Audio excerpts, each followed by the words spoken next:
Welcome to Eric Unfiltered. I am your host, Eric, a Gen Xer from Connecticut, where I get into local and national news, politics, and culture.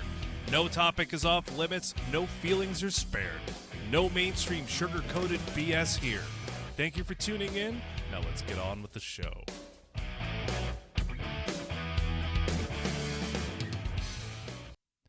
Welcome back. As you can see, I have set up a little corner in my hovel of which I call my home to bring you video content now, which I've been telling you I was going to do.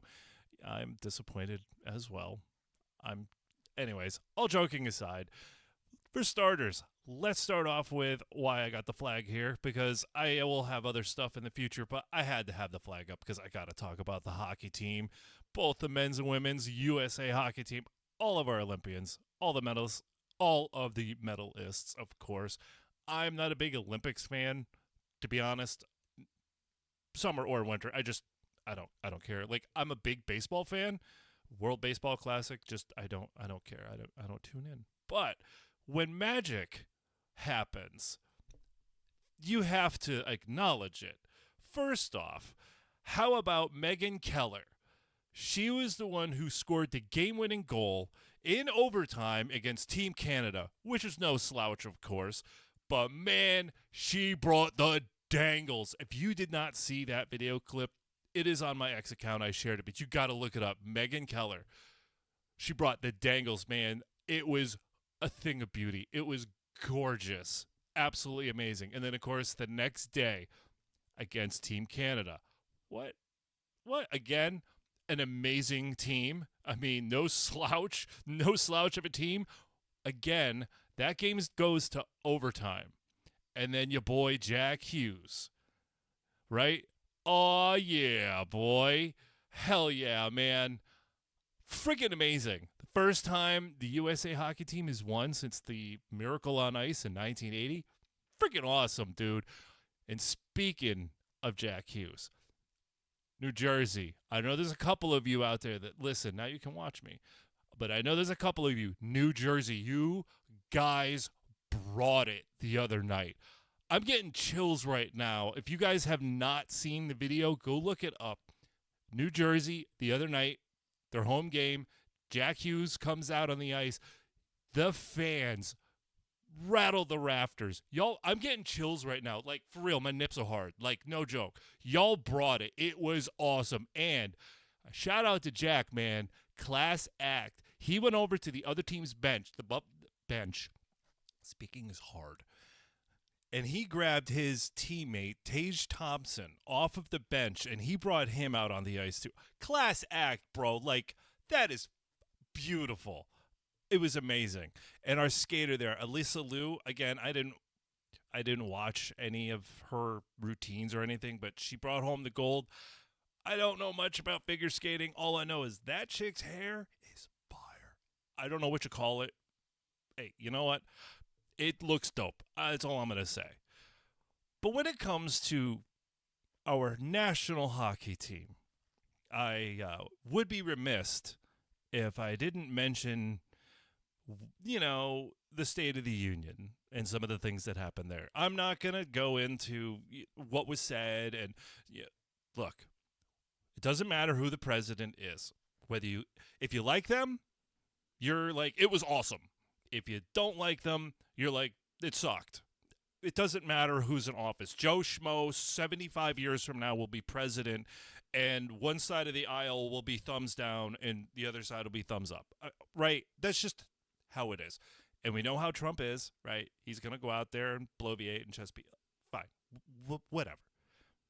But when you bring out somebody, it doesn't matter who, brings out your gold medal winning national hockey team.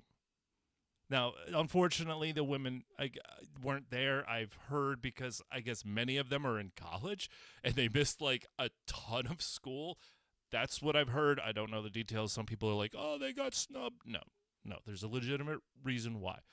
But when the national hockey team comes in and you can't stand for them, to acknowledge them. Now, I'm not pointing finger.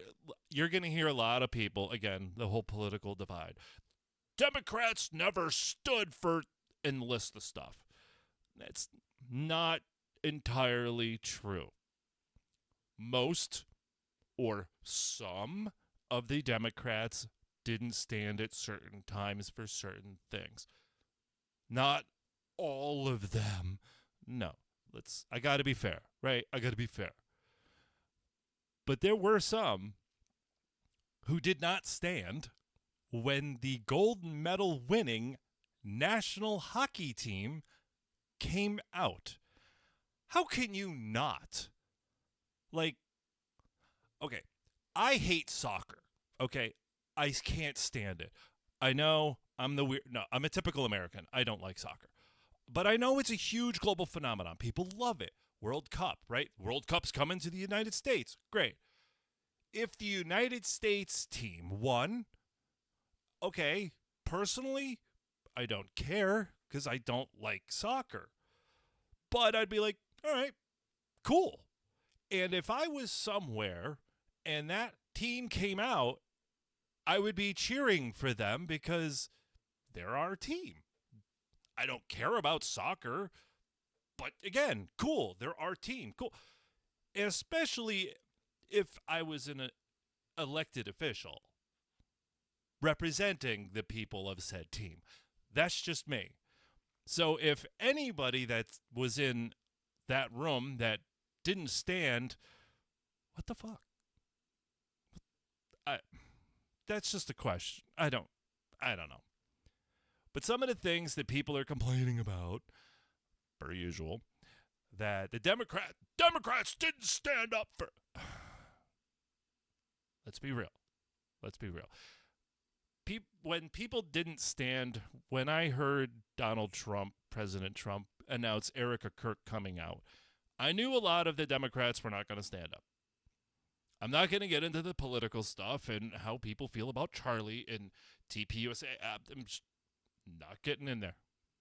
But I get why some people didn't. But also a part of me is like, she's a widow. Her husband was assassinated brutally, and it's on the internet, which is forever. But again, fine. But when there's something completely non-political, like military war heroes that were getting some sort of award or medal, and you can't stand? Why are you in office? Who are you representing? Again, you're going to hear people say, none of the Democrats stood when he got the medal. Many did. You just didn't see that camera shot, or you got one. Some didn't. You are right. You are absolutely right. And we know a few of them, certain states, we know. But it's not, you can't always paint with a wide brush. I'm just saying. But the ones that didn't, yeah. Why? Interesting. I actually saw a clip a few minutes ago before I started recording this. Some woman, not going to say her name because she's a bitch, she was actually explaining why it's okay to not stand for certain things because the American people, they kind of don't tune in anyways. So it's kind of one of those things like, well, if nobody's watching, then why be good? I don't know, bad vibes. But when a mother whose daughter was brutally murdered by a savage, again, on video, that's on the internet forever, brutally, you can't stand for a mourning mother? It's not even political. Okay, forget the lead up that Trump said. Okay, perhaps I'm going off memory. Perhaps he did use some words leading up regarding, he was an immigrant that didn't belong. Okay, fine. You don't like that. Fine. This woman's daughter was brutally murdered. You can't stand and acknowledge her? Really? That's kind of messed up. Just in my opinion. How about the little girl that almost died? Again, I know the lead up to this was because the car that she was in was plowed into by a drunk illegal alien. Okay, I get that. This girl almost died. She is learning how to walk again, and there was still people that couldn't acknowledge this little girl.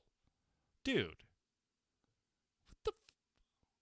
the people that have no problem standing on the bodies of dead kids to push their agenda couldn't acknowledge the fact that this beautiful young lady is still alive. It's a miracle. Whatever you believe in, it's a miracle.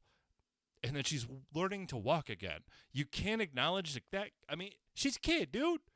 Forget the political stuff that he yammered on about. Forget that. Acknowledge the kid, man. What's wrong with you? Come on.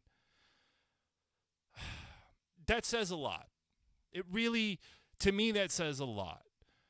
Because actions speak louder than words to me. That's why my friends' circle is really small. Because people's actions. You can blow smoke up my ass for so long. I see how you act.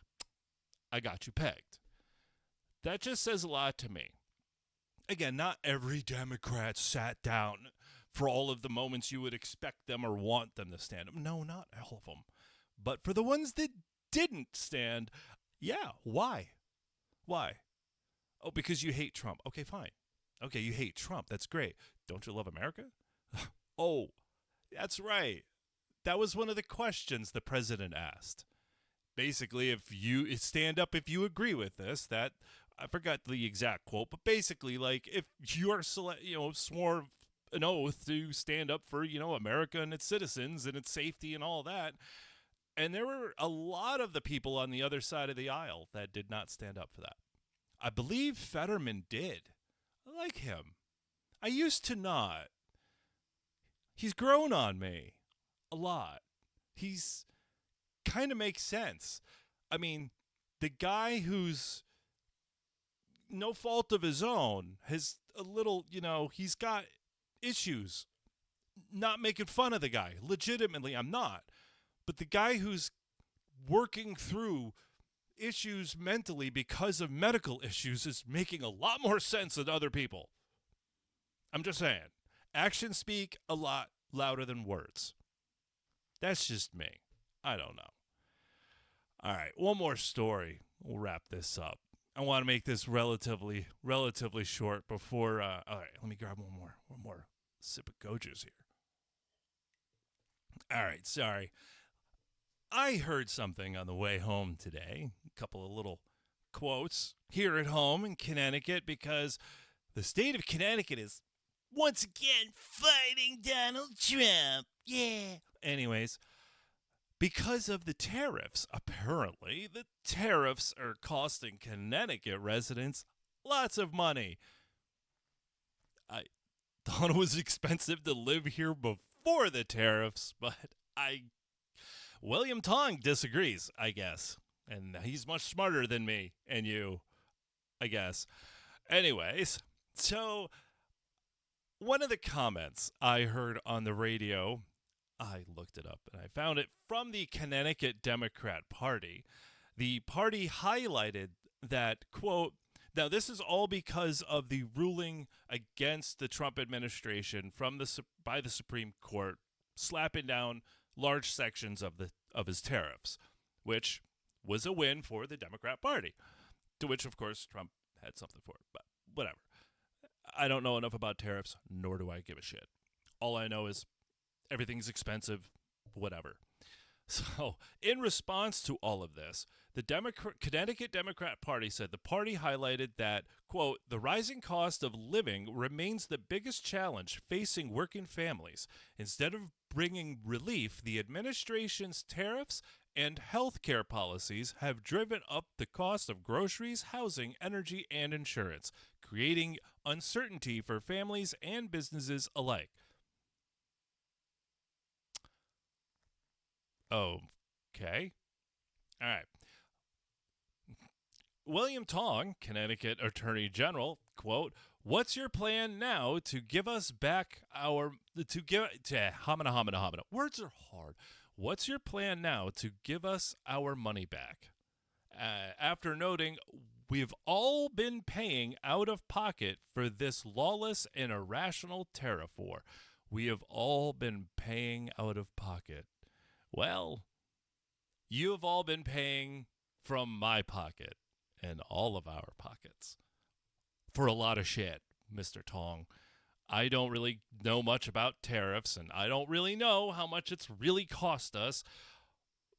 But there's a lot of things going on in Connecticut that could be done now to help Connecticut residents that has nothing to do with President Trump. I mean, every time us Connecticut residents turn around, there's a fee for this and a new fee for that. I remember when we didn't have to pay for grocery bags. Oh, how about this wonderful 10-cent bottle thing that's screwing the state over? Because, oh, you haven't heard about that? Yeah, see, in Connecticut, it used to be 5 cents for a can when you returned it. Now it's 10 cents. And although you're not supposed to return bottles that aren't purchased in Connecticut, guess what? People are. And it's costing let's see, let me find out here. It is costing them millions of dollars. Almost $13 million in lost revenue because of people bringing in bottles purchased out of state. There have been times where the Redemption Center shows that they have received more bottles than that were sold in the state. That's awesome. How about Eversource? Let's talk about Eversource, shall we, Mr. Tong? You might be a nice guy. You don't seem too bright. You see what I did there? Every time we turn around, rates are going up. Rates are going up. Another 12.5%. Rates going up. Rates are going up. Oh, how about the public benefit charges? You want to go after the Trump administration for how much it's hurt the Connecticut resident on tariffs? How about the public benefit charge, bro? We are all tired of paying for freeloaders and lazy fucks. Oh, but Trump's really, dude? We are tired of it. Every time we turn around, like I said, there is another tax. How about the billions of dollars of our money that you all spend for people who don't belong here? How about that? No, we don't want to talk about that. Trump's tariffs are bad. Like I said, I don't know enough about it to argue. Maybe they are bad. But so is spending billions of our dollars on people who don't belong here. How about able-bodied people who just don't want to work? We're kind of tired of paying for them too. Could we do an investigation on that? Or possibly a lawsuit, since you love doing those? No? Okay, great. Right here, pal. Right here. We don't care. Connecticut sucks because it's super expensive, but sure, Trump's tariffs made it that way. Okay, right. All right, I'm done rambling. The coffee's starting to wear off, and I'm getting hungry. And I'm sure you're getting tired of looking at my ugly ass. Thank you for tuning in. If you would like to follow my shenanigans online, you can go over to X at Eric Not Sorry or on Facebook at Eric Unfiltered Podcast. And, thanks for watching.